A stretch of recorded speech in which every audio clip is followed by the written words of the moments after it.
Salam, gəlin bugün Xəzər dənizinin dərinliklərinə baş vuraq. Orada elə bizim gözümüzün qabağında ilk baxışdan çox adi görünən bir canlı yaşayır. Amma dayanın, bu kiçik balığın hekayəsi sizi əminəm ki təəccübləndirəcək, çünki o sadəcə bir balıq deyil, o Xəzərin əsl gizli hökmdarıdır. Yəqin ki, bu sima çoxunuza tanış gəlir, deyilmi? Bəlkə tilovunuza düşüb ya da elə sahildə daşların arasında görübsünüz.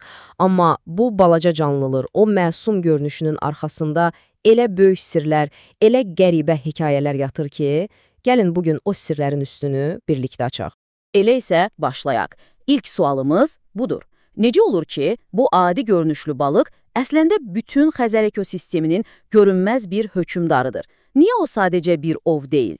Deməli, Xəzər sahilində kim balıq tutursa, bu xul balığını mütləq tanıyır. Adətən kiçik olur, çox da əhəmiyyətli sayılmır, elədir. Amma əslində o bütün ekosistemi ayaqda saxlayan görünməz bir sütun kimidir. O həm çox bacarıqlı bir ovçudur, həm də dənizin daha böyük canlıları üçün demək olar ki, əvəzolunmaz bir qidadır. İndi isə gəldik bu balığın əsas sirrinə. Onu digər bütün balıqlardan fərqləndirən o bioloji super gücü nədir? Yaxşı, fikirləşək. Bu balaca canlını bu qədər dözümlü, bu qədər uğurlu edən şey nə ola bilər? Təbiətin sərt dalğalarından, güclü axınlardan onu qoruyan xüsusi bir sirri olmalıdır, deyilmi? Və cavab, bax, budur. Fərq onun qarın üzgəçlərində gizlənib. Diqqətlə baxın. Əksər balıqlarda bu üzgəçlər ayrı-ayrıdır, sərbəst hərəkət edir. Amma xulda onlar birləşərək tamamilə yeni, unikal bir orqan yaradıb. Əsl möcüzə də elə buradadır. Bu birləşmiş üzgəçlərə sormac deyilir. Bəli, sormac. Bu, təbiətin ona bəxş etdiyi bir yapışqan kimidir. Təsəvvür edin, ən güclü dalğalar belə onu yerindən tərpədə bilmir. Çünki bu sormac sayəsində o heç bir enerji xərcləmədən daşlara, qayalara elə möhkəm yapışır ki, inanılmazdır. Baxın, bu şəkil hər şeyi göstərir. Balıq öz sormacı ilə daşa necə sıx yapışıb. Bu sadəcə bir adaptasiya deyil, bu onun super gücüdür.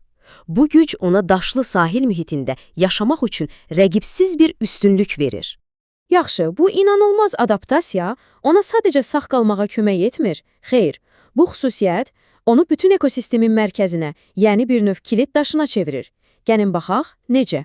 Deməli, bu balıq qida zəncirinin əsl dirijorudur. Bir tərəfdən o özü ovçudur. Kiçik onurğasızları, qurtları yeyərək onların sayını tənzimləyir. Digər tərəfdən isə o özü də ovdur. Həm də kimlər üçün? Xəzərin əfsanələri üçün. Nərə balığı, sıf balığı və hətta bizim sevimli Xəzər suitisi.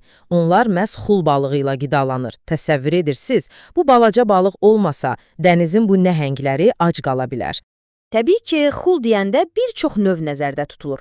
Məsələn, bax bu, rəngarəng görünüşü ilə seçilən girdə xuldur. Elə Bakı bulvarı kimi daşlı sahillərdə ona tez-tez rast gəlmək olar. Və bu növü yaxşı yadda saxlayın, çünki məhz o, sonradan böyük bir dünya səyahətinə çıxacaq.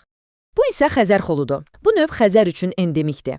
Yəni, o, dünyada yalnız və yalnız bizim dənizimizdə yaşayır. Üstəlik 30 santimetrdən də çox böyüyə bilir. Bu da Xəzərin nə qədər unikal bir yer olduğunu bizə bir daha xatırladır. Və indi, hekayəmizdə çox dramatik bir dönüş nöqtəsinə gəlib çatdıq. İndi biz yerli bir qəhrəmanın necə olub ki, gözlənilməzdən bütün dünyanı fəth edən bir səyaha çevrildiyini öyrənəcəyik. Və hekayənin ən inanılmaz, ən ironik tərəfi də məhz budur.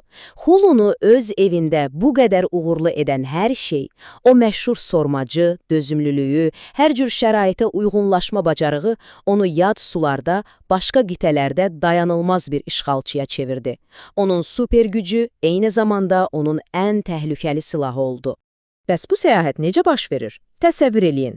Xul balığı və ya onun kürüsü gəmilərin sabitliyini qorumaq üçün çənlərinə doldurduğu dəniz suyuna, yəni balast suyuna düşür. Sonra gəmi minlərlə kilometr yol gedir, okeanı keçir və çatdığı yerdə, məsələn, Şimali Amerikadakı böyük göllərdə o suyu boşaldır.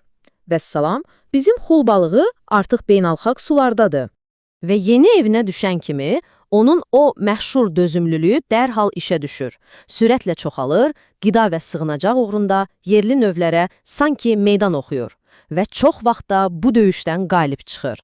Beləliklə, bir vaxtlar sadəcə Xəzər sahillərində yaşayan bu balaca balıq indi bütün dünyada tanınan qlobal bir fenomendir. Yaxşı, bəs bu kiçik balığın böyük hekayəsi bizə nə deyir? Bizə nə öyrədir? Bilirsiniz, bu mövzu ilə bağlı bir mənbədə çox maraqlı bir cümləyə rast gəldim. Deyir ki, yəni bizim balıqlar xaricdə çox sərtdilər.